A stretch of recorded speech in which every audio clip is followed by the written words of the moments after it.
Mon Seigneur et mon Dieu, je crois fermement que tu es ici, que tu me vois, que tu m'entends. Je t'adore avec profonde révérence. Je te demande pardon de mes péchés et la grâce de faire avec profit ce moment de prière. Ma Mère Immaculée, Sainte Marie, Saint Joseph, Père de Jésus et mon Père, intercédez pour moi. Des gens présentaient à Jésus des enfants pour qu'il pose la main sur eux. C'est une scène qu'on a vue la dernière fois, où le Seigneur dit à ses apôtres d'une façon théorique, mais en prévenance, si vous ne devenez pas comme des enfants, vous n'entrerez pas dans le royaume de Dieu. Après avoir placé un enfant parmi eux.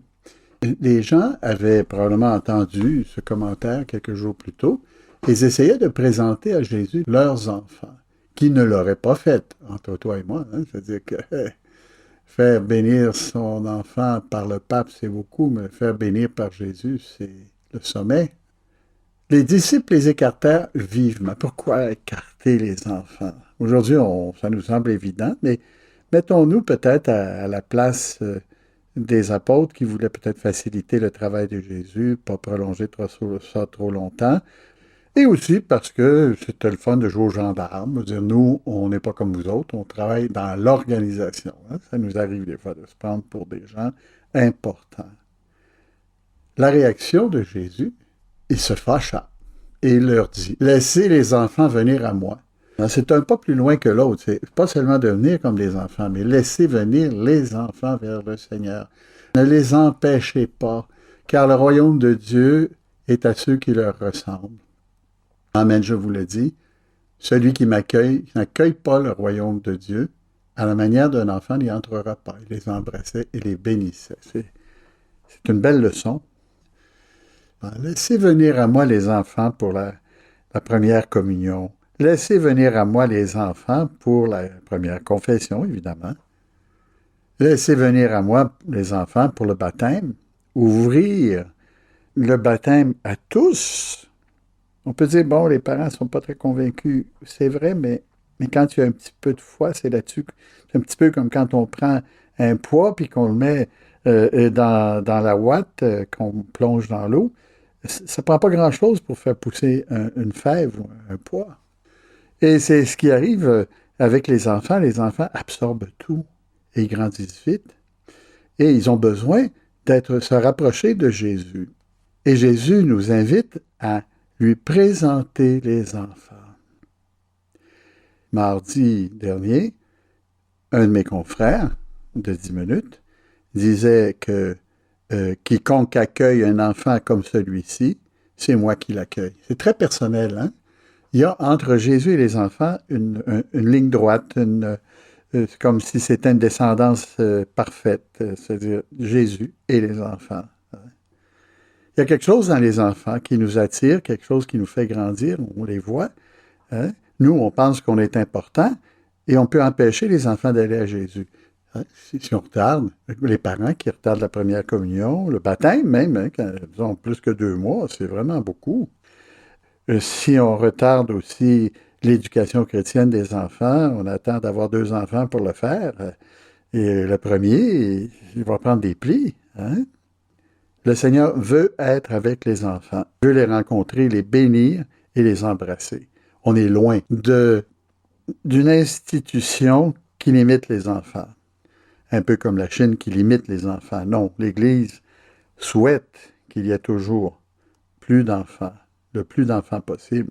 En tenant compte, évidemment, des limitations économiques. L'Église s'est bien expliquée là-dessus avec Paul VI, hein, et puis Jean-Paul II aussi. Mais les adultes n'ont souvent pas le temps de s'occuper des enfants. Et c'est un peu la suffisance des disciples qui écartent les enfants. Le Seigneur n'a pas le temps d'être avec les enfants.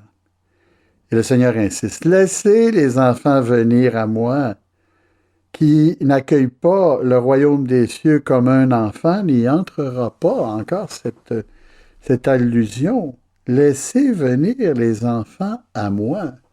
Oui, Seigneur, nous le désirons profondément. Nous voulons que les enfants soient près de toi et que dans la vie de notre famille, les enfants soient les premiers pour qui on prie et le premier à qui on apprend ou à qui on passe le plus de temps à expliquer la prière, à expliquer l'amitié avec Jésus.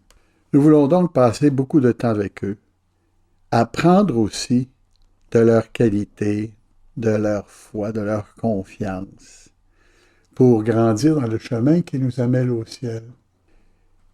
Je rappelle des souvenirs personnels. Moi, j'étais le troisième dans la famille. Puis un jour, ma mère est venue me dire que j'aurais un petit frère ou une petite sœur. C'était le septième dans la famille. Je me suis demandé pourquoi est-ce qu'elle me disait ça. Je pensais qu'on attrapait les enfants comme on attrapait à picote. Moi, je n'étais pas très vieux. Hein? Et puis finalement, ben, elle m'a dit, non, on veut avoir un autre enfant. Tu prieras pour maman et pour le petit bébé. Alors, on était déjà préparés hein, à accueillir l'enfant. Je me souviens de ça. Les autres, je ne me souviens pas. J'étais trop petit. Mais c'est mystérieux, un enfant. Surtout quand c'est naissant, ça parle pas, c'est renfermé. Il est comme malade. Hein? Il a besoin d'attention. Il voit personne. Mais en même temps, il reconnaît maman, et puis il est heureux avec maman. Puis petit à petit, il évolue. Un an après, on connaît ses sentiments envers les personnes proches de lui. Il reconnaît les gens par la voix, il reconnaît les gens par le visage. Et il s'attache à ceux qui sont plus près de lui, sa famille et sa maman, son papa. Est-ce que, parce que si on veut ressembler au Seigneur pour arriver au royaume des cieux, est-ce que nous avons, dans notre aveuglement, le désir de mieux connaître Jésus, dans nos maladies, de nous approcher de lui? Est-ce que nous reconnaissons que c'est lui qui travaille pour nous, qui nous fait beaucoup de bien? Il faut apprendre des enfants. Les enfants ont beaucoup à nous dire quand on les regarde faire, que ce soit nos petits frères, que ce soit nos petites sœurs, que ce soit nos enfants à nous, ou les enfants des autres. Ils accueillent avec joie les commentaires, les choses qu'on leur dit. D'où la nécessité pour nous aussi d'accueillir les enfants, de reconnaître en eux, dans leur simplicité, ce qu'il y a à bénir et à embrasser. Hein? Dans notre société, il y a des gens qui ont peur des enfants à cause d'une économie qui va faire qu'ils ne vivront pas bien, à cause d'une écologie incertaine, on ne veut pas les rendre inquiets devant l'environnement, tout ça. Dans le fond, c'est des drôles de raisons parce que précisément ces gens-là peuvent et pourront changer quelque chose à la misère dans laquelle on est aujourd'hui. C'est les enfants qui changent les choses. L'enfant, c'est pas seulement une confiance en Jésus, c'est aussi l'espérance.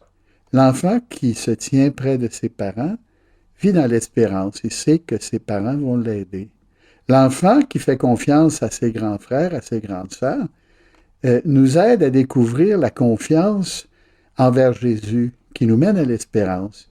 Et quand on espère, on grandit, on persévère dans le bien, on fait des bonnes choses, on apprend la charité. Et c'est pour ça que Jésus nous dit que c'est à ceux qui leur ressemblent qu'appartient le royaume des cieux. Donc, mon frère, ma sœur, sortons de notre coquille et soutenons les merveilles du plan de Dieu. On le voit par la présence des enfants qui, dans leur simplicité, nous montrent l'attitude fondamentale qu'on devrait tous avoir envers Jésus. Regarde Marie avec son fils, regarde Élisabeth et Marie. Les deux ont composé un poème extraordinaire à cause de deux enfants, le Magnificat et le Je vous salue Marie. Et on doit ça justement à une rencontre entre les deux parents au sujet des deux enfants. C'est merveilleux. Marie, aide-moi à découvrir dans la grandeur des enfants le chemin qui mène à Jésus, qui nous demande de persévérer dans le bien, d'avoir l'espérance et de découvrir la charité. Je te remercie, mon Dieu, des bonnes résolutions, des actes d'amour, des inspirations que tu m'as communiquées dans cette méditation.